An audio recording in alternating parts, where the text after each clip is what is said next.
Hello learners, how are you? Hope all are well.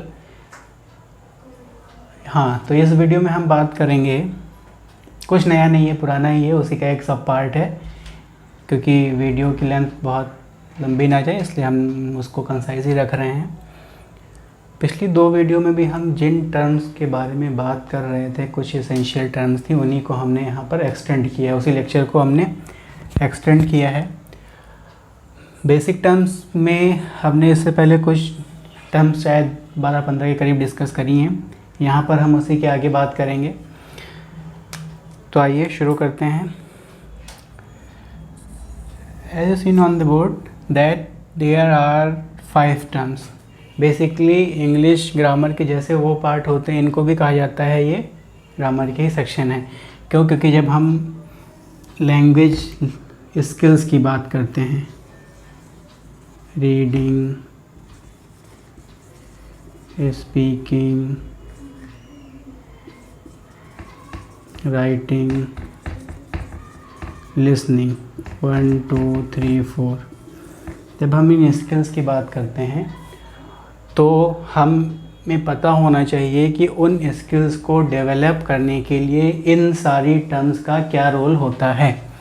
For example, जब भी हम किसी चीज़ को पढ़ते हैं, किसी चीज़ को लिखते हैं, किसी चीज़ को बोलते हैं, सुनते हैं, कुछ भी लैंग्वेज का कोई भी हम अपनी किसी भी स्किल्स का यूज़ करते हैं, तो हमें ये भी ध्यान देना होता है कि आखिर वो है क्या। अगर हम कुछ लिखना चाह रहे हैं, कुछ पढ़ना चाह रहे हैं या किसी को कुछ बताना चाह रहे हैं, तो जब हमें आएगा तो भी हम उसे समझा पाएंगे, तभी हम उसके साथ डील कर पाएंगे। तो जो ये orthography, etymology, syntax, prosody, syllable और what are that mark on the board, तो हम यहाँ पे पहली बात करेंगे ऑर्थोग्राफी। ऑर्थोग्राफी को कहते हैं वर्ण विन्यास। Actually, this term especially dealing with the letters, their origin, their function, their work. So, letters means when we are talking about the letter, especially in discipline of the English, then there are 2 parts of the letter. First is vowel and second is consonant. Vowel and consonant. Vowel means 5, consonant means 21. So when we are talking about the letters have 2 parts. First is vowel, second is consonant. अब सिर्फ vowel consonant हम इतना पढ़ते आए थे कि vowel 5 होते हैं, कॉन्सोनेंट 21 होते हैं, लेकिन उनके वर्ड्स क्या हैं, वो उनके फंक्शन क्या हैं, कैसे वो किसी वर्ड में जुड़ते हैं, कैसे उनको हम किसी वर्ड के लिए एक्सेस करते हैं, इन सारी चीज़ों को हम ऑर्थोग्राफी के थ्रू सीखने की कोशिश करते हैं। अगली जो टर्म है वो है एटमोलॉजी। एटमोलॉजी का यूज़ क्या होता है? जैसे हमने ऊपर लेटर्स के बारे में पढ़ लिया, अब ये सिंगल यूनिट तो है नहीं। बेसिकली जब हम कंपोनेंट की बात करते हैं तो हम 3-4 चीज़ें लेके चलते हैं। लेटर, लेटर के बाद वर्ड, वर्ड के बाद सेंटेंस। तो ये तो ऑर्थोग्राफी का रिलेशन हो गया हमारे लेटर के साथ। एटमोलॉजी की बात हम कर रहे थे, इसकी बात होती है वर्ड से। Basically etymology deal with the functions, origins of the words. जैसे फॉर एग्जांपल सेंटेंस। सेंटेंस कौन सा word? Sentence specially Greek word है। तो ये लेटर्स का, वर्ड्स का जो ओरिजिन होता है वो उनकी बात हम करते हैं, कहाँ से वो आए हैं, उनका किस लैंग्वेज में बेसिक एसेंबलाइजेशन है, किस लैंग्वेज उनके उत्पत्ति हुई है, और उनका एक्चुअल मीन क्या है। क्योंकि शब्दों के एक्चुअल मीन्स अलग होते हैं, मीन अलग। बहुत से वर्ड्स ऐसे होते हैं जिनका एक फंडामेंटल मीनिंग अलग होता है, और जब वो किसी सेंटेंस में या किसी जगह पे प्लेस किए जाते हैं, स्पेशली रखे जाते हैं, तो उनके मीनिंग आगे पीछे वाले शब्दों के साथ क्या होते हैं, चेंज हो जाते हैं, उनके साथ वो मर्ज होते हैं और अलग इफ़ेक्ट में आते हैं। तो बेसिकली एटमोलॉजी जो है वो वर्ड्स के साथ डील करता है, उनके फंक्शन के साथ, उनके वर्क के साथ, उनके ओरिजिन के साथ। ओके, अब बात करते हैं सिंटैक्स की। What is syntax? Very important part. हमने यहाँ पे बात की, एक letter deal with orthography, word deal by etymology and syntax deal by syntax. हम जब कोई बात बोलते हैं, फॉर एग्ज़ाम्पल जैसे मान लीजिए हमने यहाँ पर एक सेंटेंस लिखा, हिंदी में लिखते हैं, यह एयर कंडीशन हॉल है, ठीक है।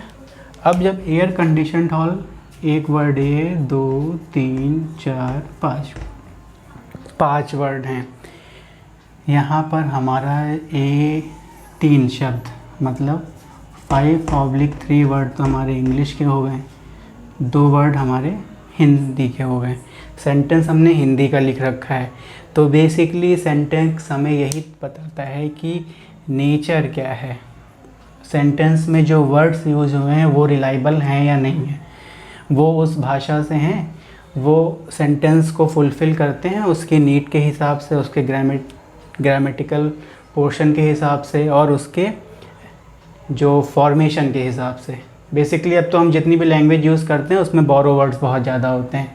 जब हम हिंदी की बात करते हैं तो उसमें बहुत सारे वर्ड आ जाते हैं, इंग्लिश की बात करते हैं इंग्लिश में बहुत सारे वर्ड्स हैं। अक्सर बच्चे बोलते हैं रोज़ डेली हम स्कूल नहीं जाएंगे, तो रोज़ डेली का मतलब क्या हुआ, रोज़ भी वही है, डेली भी वही है ना। हम लोग बोलते हैं मेरी बुके दे दो, बुके मतलब क्या, बुके एक तो बुके होता है आपका जो आप किसी को, एक ही बुके ही होता है जो आप किसी को पार्टी वगैरह में जाते हैं वहाँ पर देते हैं, और जो दूसरा बुके स्पेशली हम बहुत सारे लोग, बहुत सारे टीचर्स भी यूज़ करते हैं, वो बुके क्या है, वो रॉन्ग वर्ड है। हम लोग बोलते हैं कि लाइन में लगो, ठीक है, क्यों में, लाइन में आओ, क्यों से लगो, ये क्या है। इस तरह के जो स्टेटमेंट हैं सब रॉन्ग स्टेटमेंट होते हैं, जो कि करेक्ट कराता है कौन सा, सेंटेंस। तो बेसिकली सेंटेंस हमें ये सिखाने की कोशिश करता है कि जो स्टेटमेंट, जो सेंटेंस हम लिख रहे हैं, बोल रहे हैं, डिलीवर कर रहे हैं, वो सही है या नहीं सही है, उसमें ग्रामेटिकल एरर है तो उसे रेक्टिफाई कराता है, उसमें जो वर्ड्स हैं वो उसमें रहने के लायक हैं या नहीं हैं, उनकी प्योरिटी को डिफ़ाइन करता है सिंटैक्स। प्रोसोडी की बात करते हैं, प्रोसोडी की जब हम बात करते हैं तो जैसे आप हिंदी में छंद शास्त्र पढ़ते हैं तो वैसे ही ये लिटरेचर में होता है। जैसे हम पोएम्स में राइमिंग नहीं पढ़ते हैं, तो प्रोसोडी का मीन्स यही होता है, life is real, life is and not grave its gold.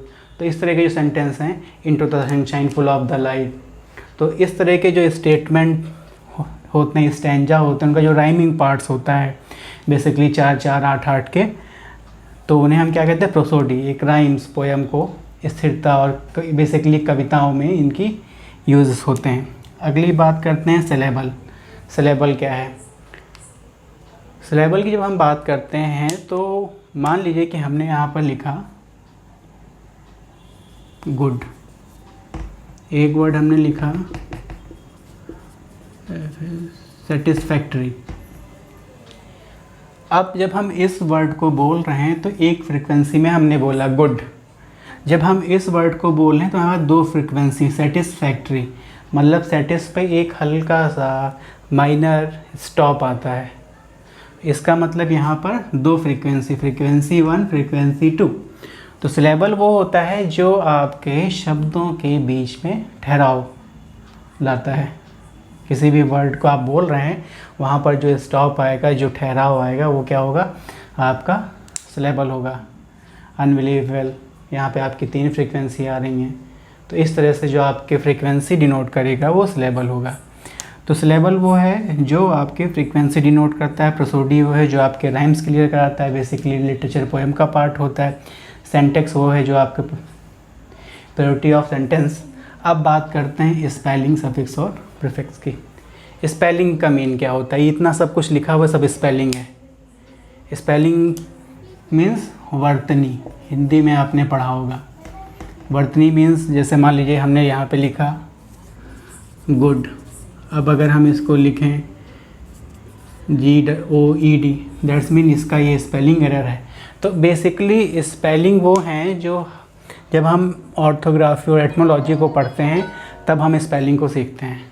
Words के जो फॉर्मेशन होते हैं, जब इसके साथ हम इसमें ये भी सीखते हैं कौन सा वर्ड साइलेंट, जैसे हमने लिखा यहाँ पर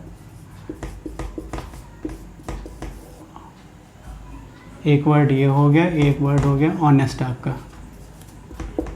तो ऑनेस्ट और आवर यहाँ पर एस साइलेंट है। अब ये क्यों साइलेंट है? इस चीज़ के जो रूल्स रेगुलेशंस होते हैं हम स्पेलिंग और ऑर्थोग्राफी और एटमोलॉजी के थ्रू सीखने की कोशिश करते हैं, या ये टर्म है जो इस तरह की चीज़ों के साथ डील करता है। So spelling that deal with the formation of the words, कैसे what is the pronunciation of the word, क्या स्ट्रेस होना चाहिए, क्या इंटोनेशन होना चाहिए, वो सारी चीज़ें स्पेलिंग के थ्रू हम डील करते हैं। अगली बात आती है सफिक्स और प्रीफिक्स की। ये बड़ा इंपॉर्टेंट पार्ट होता है सफिक्स और प्रीफिक्स का। बेसिकली इसको भी हम ग्रामर में पढ़ते हैं। आपने देखा होगा कि जैसे अभी हमने आपको अनबिलीवेबल वर्ड बताया या होपलेस एक वर्ड होता है, तो आपने देखा है कि एक है होपलेस, ठीक है, एक वर्ड है अनहैप्पी,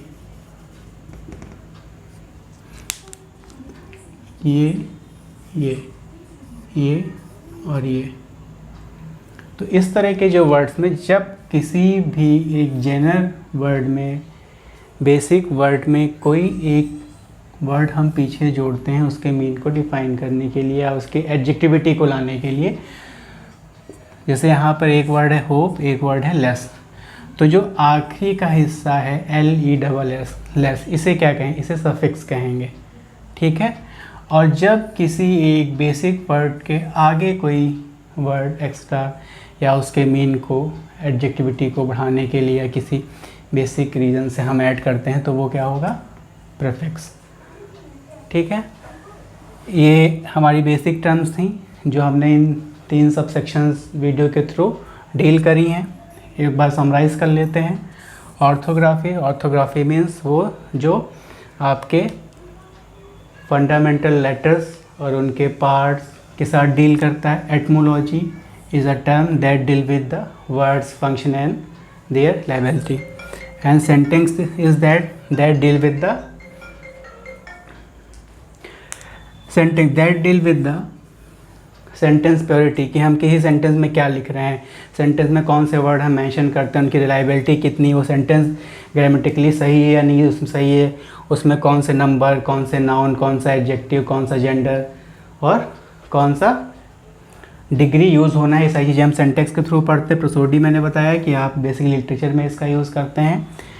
सिलेबल, वर्ड फ्रीक्वेंसी, किसी शब्द को हम कितने ठहराव के साथ बोलते हैं, वो सारी चीज़ें सिलेबल के थ्रू हम सीखते हैं। Spelling that deal with the spelling, pronunciation, formation, intonation and stress. Suffix, prefix, adjectivity और वर्ड के मीन्स को डेवलप करने के लिए हम इसका एक टर्म है जो ग्रामर में यूज़ करते हैं। तो ये इसका सम था और हम इन सारी टर्म्स को जैसे जैसे कोर्स बढ़ता जाएगा हम उसमें डिटेल में डील करेंगे।